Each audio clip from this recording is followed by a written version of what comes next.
दोस्तों नमस्कार। फोरबीएम गुजरात और दस्तक दोनों पर आप सबका बहुत बहुत स्वागत है। मैं हूं आपका दोस्त मयूर जानी। अब आज जो खबर हम आपको बताने जा रहे हैं उसके दृश्य तो आपने अब तक बहुत बार देख चुके, आप देख लिए होंगे, आप देख चुके होंगे, क्योंकि उस छाए हुए हैं कल से पूरे देश पे। टेलीविजन चैनल पे चल रहा है, सोशल मीडिया पे चल रहा है। मैं वो हमारे पहलवान बेटियों के साथ जो हुआ है उसकी बात करने नहीं जा रहा हूँ। मैं कुछ अलग बात करने जा रहा हूँ। मैं हमारे प्रधानमंत्री ने जिस तरह से वो राजदंड प्रस्थापित किया वो बताने जा रहा हूँ, और साथ में उसके बाद आज जब वो वीडियो देखेंगे तो उसको ठीक से देखिएगा। मैं आपको दिखाऊंगा अभी वीडियो पूरा, जिस तरह से वो प्रस्थापित हुआ है लोकतंत्र में। वो एक राजदंड प्रस्थापित हुआ है जो हालांकि राजतंत्र में होता है।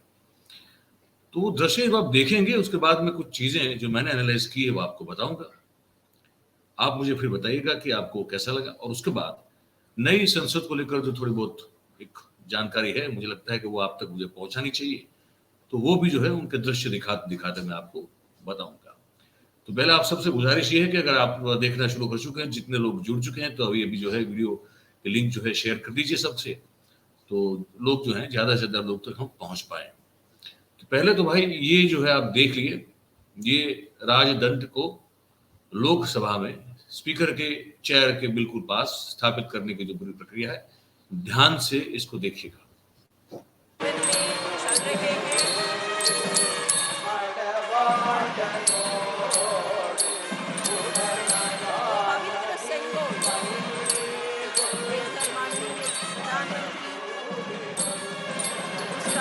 विशेष जगह में अभी स्थापित करेंगे। 1947 ஆகஸ்ட் மாதம் ஸ்ரீரஸ்ரீ மகாசன்னிதானம் திருவாவடுதுறை ஆதீனம் அவர்கள் நாட்டின் முதல் பிரதம மந்திரியாக இருந்த பண்டித நேரு அவர்களிடத்திலே வழங்கிய செங்கோலை தற்போது மாண்புமிகு பாரத பிரதமர் அவர்கள் கையில் ஏந்திக் கொண்டு ஆதீன கர்த்தர்கள் புடைசூழ நாடாளுமன்றத்தின் புதிய கட்டடத்திற்கு ஊர்வலமாக வந்து இப்போது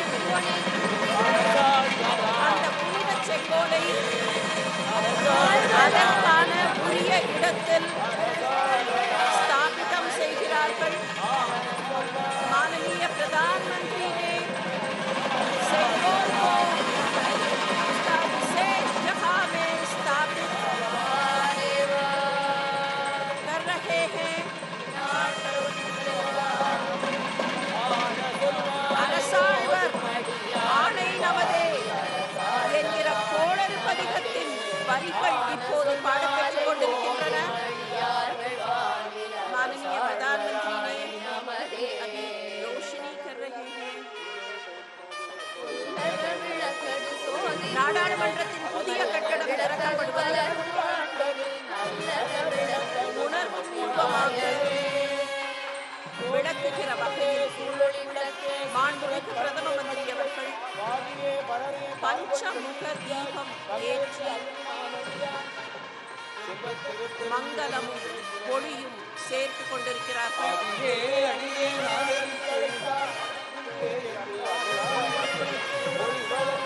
மாண்புமிகு நாடாளுமன்ற சபாநாயகர் அவர்கள் ஒளி சேர்க்கிறார்கள்।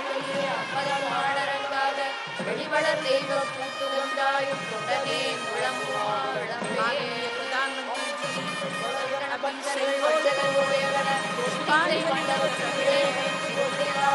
மலர்கள் சடையுவார் அரசாழ்வர் ஆணை நமதே செங்கோலுக்கு மாண்புமிகு பாரத பிரதமர் அவர்கள் மரியாதை செலுத்துகிறார்கள்।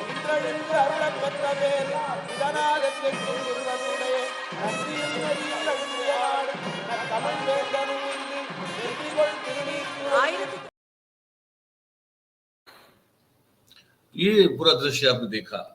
दो तीन चीजें जो हमको लगा कि इस पर बात कर लें आपसे, तो हमने कहा बता देते हैं जो हमने ऑब्जर्व किया। आपने भी किया ही होगा। मोदी जी आते हैं, वो राजदंड हाथ में जो है सेंगोल लेके आते हैं, फिर वो आके खड़े हो जाते हैं। वो खड़े इसलिए हो जाते हैं क्योंकि उनको वो वहां प्रतीक्षा कर रहे हैं कि जो दूसरे जो संत है, जो अधिनम से जो आए हुए हैं सब संत, वो उस पैसेज में जो है वो अपना स्थान ग्रहण कर ले। खड़े होके ही करना था, बैठना तो था नहीं वहां पे, ताकि जब वो सब वहां पे खड़े हो जाए उस पैसेज में, तब फिर जो है प्रधानमंत्री चलना शुरू करें। तो फिर जो है जो कैमरा का फ्रेम लगा होगा, तो उसमें एक तरफ मोदी जी चल रहे वैसे चलते हुए दिखाई देंगे जो हमको दिखे, और उनके बिल्कुल बगल में बिल्कुल बाजू में वो जितने भी अधिनम से जो संत आए हुए थे वो भी हमको दिखे, और फिर उनकी और बिल्कुल देखे बगैर, आप देखिएगा पूरे वीडियो में, वो उनकी ओर वो कोई नजर भी नहीं मिला रहे हैं, ना देख रहे हैं, कुछ नहीं कर रहे, वो जो संत खड़े हैं, लेकिन एकदम जो है एक हाथ जोड़ते हुए, हाथ में दंड रखते हुए, नजर सीधी भी नहीं रख रहे हैं, बिल्कुल नजर ऊपर, मतलब सामने जो हम लोग रख के देखते हैं वो भी नहीं है, वो बिल्कुल कहीं जो है अराउंड 30 डिग्रीज जो है वाला मामला है नजर का, वो बिल्कुल बाएं नहीं देख रहे हैं, उनके बाएं जो संत खड़े हैं बिल्कुल नहीं देख रहे उनकी ओर, पर नमस्ते की मुद्रा में, नमस्कार की मुद्रा में वो आगे चल रहे हैं। हमको एक चीज समझ में नहीं आती है, आपने संतों को जो है स्पेशली बुलाया है अधिनम से, आपने राजदंड ग्रहण किया, आप पहले जो है संतों को पहले ही जो है वहां पे क्यों उपस्थित रहने नहीं देते? अच्छा, आपने चलिए आपने राह देखी, फिर जो है पूरा एक दृश्य जो है उसकी रचना की, फिर आप चले, तो कम से कम वो जो संत खड़े हैं जो आपको आशीर्वाद देने के लिए खड़े हैं, उनके तरफ नजर तो उठा के देखिए, उनसे नजर तो मिलाइए, थोड़ा मुस्कुरा दीजिए मोदी जी। इसमें इतना जो है एकदम कठोर चेहरे से ये कौन सा दृश्य जो है उसका निर्माण करना चाहते हैं? थोड़े मुस्कुराते अगर आप हंस देते, वो जो संत है उनकी ओर नमस्कार कर देते, उनकी ओर थोड़ा मुड़ के, तो क्या प्रॉब्लम होती थी, लेकिन वो नहीं हुआ। एक तो ये बताना था, फिर वो चले गए, चलते हैं ऊपर जाते हैं, जाने के बाद वो जो दंड है उसको उस जगह पे वहां पे जो उनके लिए वो स्थान बनाया गया है वहां पे उसको आरोपित करते हैं, फिर चेक करते हैं कि ये ठीक से रहा है, ये ठीक से आरोपित हो चुका है क्या, ये ठीक से स्थापित हो चुका है क्या, कहीं ऐसा ना हो कि भैया फिर वो सब कैमरे वैमरे चल रहे हैं, कुछ पता नहीं 50 55 60 होंगे कितने कुछ, तो वो कैमरे जो चल रहे हैं उसमें फिर ये कोई ऐसा दृश्य ना आ जाए कि दंड ठीक से स्थापित नहीं हो सका। ये सब सुनिश्चित करने के बाद फिर जो है वो ओम बिरला साहब को एक इशारे से बुलाते हैं, आपने देखा वो हाथ से इशारा करते हैं, और तब भी जो उनकी मुख मुद्रा है वो बड़ी कठोर मुख मुद्रा हमको दिखती है, आपको भी ऐसे तो दिखा होगा। तो एक इशारा करके बुलाते हैं और एक नीचे जमीन पर जगह चिन्हित करते हैं कि यहाँ आके खड़े हो जाओ, मतलब कि इस चीज का ध्यान रखना है कि आप उस तरह से ही खड़े रहेंगे ताकि जो बिल्कुल सामने से जो कैमरा कवर कर रहा है वो कैमरा जो है उसमें आप प्रधानमंत्री को ढक मत दो, उनके ऊपर जो है आप ओवर शेडो न हो जाओ, तो आपको उसी जगह रहना है जो आपको चिन्हित किया गया है, तो चिन्हित आपको प्रधानमंत्री ने किया हुआ है। तो बिरला जी फिर आते हैं, फिर वो उसी जगह खड़े रहते हैं जहां से जो अगर सामने से भी कैमरा का एंगल अगर आपको शूट कर रहा है, आप फ्रेम में हो, तो आप मोदी जी को जो है ओवर शेडो नहीं कर सकते, तो उस चीज का बड़ा ख्याल रखा जाता है। और फिर जो है वो दीप प्रागट्य की बात है, और फिर जो है वो फूल जो है वो दंड पर जो है वो चढ़ाने की बात है, वो सब आपने देख ली। ये हमको बड़ा अजीब लगता है, तो हमने कहा कि हमको आपको ये भी बताएं कि संत पहले से अगर होते तो क्या प्रॉब्लम थी, आपने अगर उनकी ओर मुस्कुरा के देख लिया होता नमस्कार की मुद्रा में जाते जाते, तो क्या प्रॉब्लम थी? अगर बिरला जी को आप साथ ही में लेके चलते, जिस तरह से इशारा करके आपने बोला जो बड़ा अच्छा दिखने में लगता नहीं है, अगर वो भी नहीं करते, साथ ही में लेके चलते, तो क्या दिक्कत थी? पर खैर वो जब सवाल तो ये पूछना कई बार लगता है कि बेईमानी है, क्योंकि जब राष्ट्रपति को ही नहीं बुलाया, हमारी द्रौपदी मुर्मू जी को भी नहीं बुलाया, तो फिर क्या मतलब बनता है कि ये सब बातें करें? लेकिन उस ऑब्जर्वेशन था, हमने कहा आपको बता दें। अब ये वो जो संसद के दृश्य जरा देखिए, हम आपके थोड़ी बीच पीछे जो है बैकग्राउंड में हम आपको कुछ जानकारी देते रहेंगे नई संसद के बारे में, आप उसको देखते रहिएगा और अब सुनते भी रहिएगा हमको, ठीक है? तो ये सब तो आप दृश्य देख ही रहे हैं, आपने देखे, लेकिन हम कुछ आपको चीज बता दें। ये जो सेंट्रल विस्टा जो पूरा बन रहा है ना, 26 कह रहे हैं कि कुछ 26,000 करोड़ रुपए का प्रोजेक्ट है, उसमें से ये जो नई पार्लियामेंट है, ये पार्लियामेंट में आपको बता दूं जो है, ये तकरीबन इसके पीछे 900 करोड़ रुपए का खर्च हुआ है, ठीक है? और अभी जो पूरा सेंट्रल विस्टा बनने का जो प्रोजेक्ट चल रहा है, वो बताया जा रहा है कि अगर सब ठीक रहा तो 2026 तक जो है वो पूर्ण हो जाएगा। और संसद जो बनाई गई है, नई पार्लियामेंट, वो रिकॉर्ड ब्रेकिंग टाइम फ्रेम में हुआ है। कह रहे हैं कि 898 दिनों में बनकर तैयार हो गई है। और इसकी जो बिल्डिंग की आयु जो है, वो बताया जा रहा है कि वो 150 साल से भी ज्यादा रहेगी। और ये त्रिकोणाकार में इसलिए है क्योंकि इसमें जगह, वो जितनी स्पेस होती है उसका बहुत ज्यादा अच्छी तरह से इस्तेमाल हो सकता है। और यहाँ एक संविधान हॉल, जो एक हॉल है, उसकी भी रचना हुई है। साथ में एक फूड डिलीवरी ऐप की भी शुरुआत हुई है। तो मतलब कि सांसद जो है कोई भी जगह से उस ऐप के जरिए संसद की जो कैंटीन है वहां से अपना भोजन मंगवा सकता है। और पुरानी संसद के जो नवीनीकरण में नष्ट हुई जो निर्माण सामग्री थी, तो उसको C&D वेस्ट ट्रीटमेंट प्लांट में प्रोसेस किया जाएगा। और पुरानी संसद को अब जो है वहां पे राष्ट्रीय संग्रहालय जो है वो बनाने की योजना है। और ये जो सेंट्रल विस्टा पूरा प्रोजेक्ट है, तो इसमें कुल मिला के 51 मंत्रालय और 10 केंद्रीय सचिवालय के समेत उपराष्ट्रपति और प्रधानमंत्री का भी आवास रहेगा। और राष्ट्रीय सुरक्षा परिषद के संबंधित सचिवालय भी एक जो है वहां पे रहेगा, ये बताया जा रहा है। और आप सब जानते हैं कि बताया तो जा रहा है कि भाई पुरानी संसद की जगह नए संसद भवन की जरूरत क्यों पड़ी। तो कहा जा रहा है कि पुरानी इमारत जो थी संसद की, वो 96 साल पुरानी हो चुकी थी और कुछ हिस्सा उसका जो है वो जर्जरित हो चुका था। और वहां फिर जो है पुराना संसद भवन था, उसका विस्तरण भी हो नहीं सकता था। तो दोनों गृहों के संयुक्त सत्र या सेशन के दौरान कॉरिडोर में 200 अस्थायी सीट जो है वो लगानी पड़ती थी। तो ये भी कारण बताया जाए बहुत बड़ा था। और कह रहे हैं कि अब नया क्या होगा इसमें, तो बोले संसद भवन जो है नया, इसमें 3 दरवाजे हैं जिसको ज्ञान, शक्ति और कर्म नाम दिया गया है। क्या अद्भुत नाम दिए हैं। और पुरानी संसद में जो सेकंड वर्ल्ड वॉर की जो बैरक बनी थी उसको हटा दिया गया है। और आने जाने के लिए अब जो है भूगर्भ मार्ग जो है वो बनाए गए हैं। और कह रहे हैं कि ये नई संसद से जो है जिस तरह से पूरा एक आयोजन हुआ है, तो उसके चलते जो है वो आने जाने को लेकर, ट्रांसपोर्टेशन को लेकर भी जो है, और दूसरे खर्चों को अगर गिन लिया जाए तो उसमें बहुत कमी हो जाएगी। और हो सकता है 1000 करोड़ रुपया सालाना जो है सरकार का इससे बच जाएगा, ये बताया जा रहा है। मैंने कहा चलिए ठीक है, ये भी अच्छी बात है। अगर आप तो बचाने की बात कर रहे हैं तो बहुत बड़ी बात है। पैसा बचना चाहिए भाई, पैसा पर ये बातें होती है, पैसा वैसे बचता नहीं है, ये भी एक वास्तविकता है।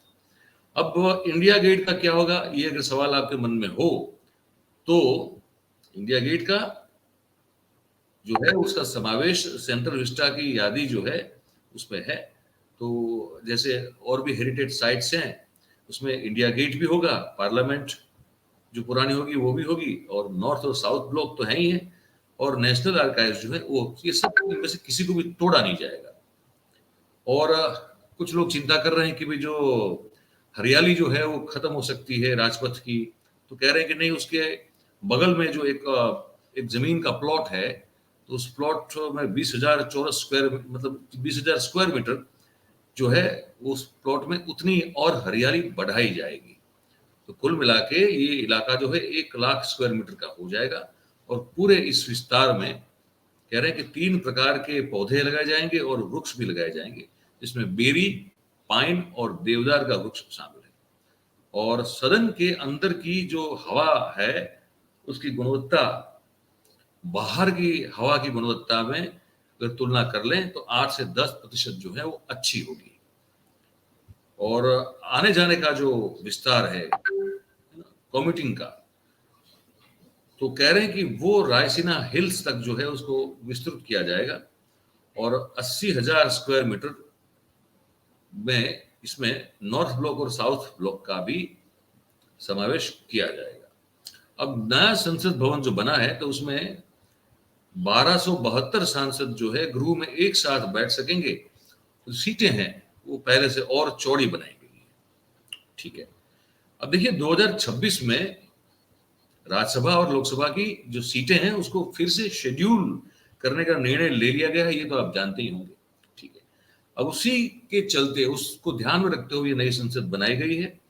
और फिलहाल अगर बात करें तो राज्यसभा में 245 और लोकसभा में 543 सीटें हैं, और संयुक्त सत्र अगर मिलता है तो 1272 लोग हो जाते हैं, तो इसमें वो बैठ पाएंगे। अब देखिए 1973 में लोकसभा की बैठकों का सीमांकन हुआ था, तब देश की जो आबादी थी वो 54.80 करोड़ थी, और उस समय ये स्थिति थी कि हर 10 लाख लोगों के बीच में एक सांसद हुआ करता था। अब क्योंकि हमारी पॉपुलेशन 143 करोड़ है, तो एक सांसद को 25 लाख लोगों को रिप्रेजेंट करना पड़ता है, जो कि ये कह रहे हैं कि बहुत ज्यादा है।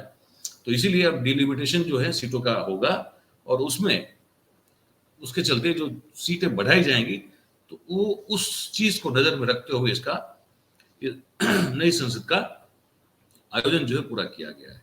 और सीटों की साइज मैंने कहा बढ़ाई गई है, 60 सेंटीमीटर जो है वो चौड़ी है और 40 सेंटीमीटर ऊंची है, और तमाम जो जितनी भी सीटें हैं वहां सांसदों के लिए एक डेस्क रहेगा, जिस पर टच स्क्रीन जो है वो भी लगाई जाएगी, ये भी बताया जा रहा है।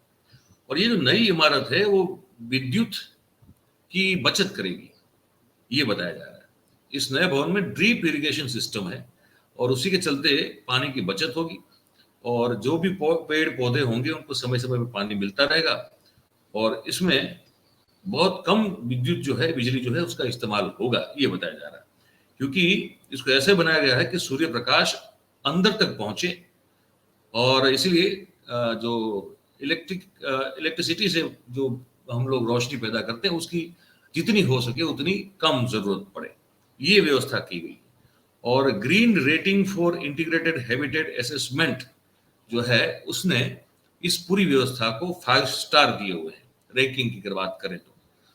और ये जो नया राजपथ है उस पर पार्किंग की विशेष रूप से सुविधा की जाएगी, ताकि कोई अव्यवस्था ना हो। और पुनः विकास के बाद गार्डन की जो जगह है वो 3,50,000 स्क्वायर मीटर से बढ़ा के 3,90,000 स्क्वायर मीटर जो है वो कर दी गई है। तो ये एक बड़ी इंटरेस्टिंग बातचीत रही, हमने कहा बता दें आपको।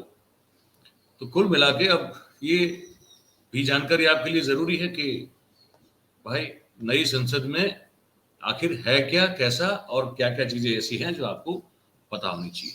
तो राजदंड वाला दृश्य भी आप बिल्कुल याद रखिएगा, और बाकी जो मैं जानकारी दी नई संसद को लेकर उसको भी आप जरूर याद रखिएगा। और ये फिर हमारी बात कैसी लगी आपके नीचे जो कमेंट बॉक्स है उसमें आप जरूर हमको बताइए, और अगर बात अच्छी लगती है तो शेयर, सब्सक्राइब और लाइक वाला बटन जो है वो जरूर दबाएं, और हमारी बात ज्यादा से ज्यादा लोगों तक पहुंचे उसमें आप हमारी सहायता कीजिए, हमारा समर्थन दीजिए। यही आपसे उम्मीद है, आपसे यही अपेक्षा है। आप सब हमारे साथ जुड़े, आप सबका बहुत बहुत धन्यवाद। Thank you very much. नमस्कार।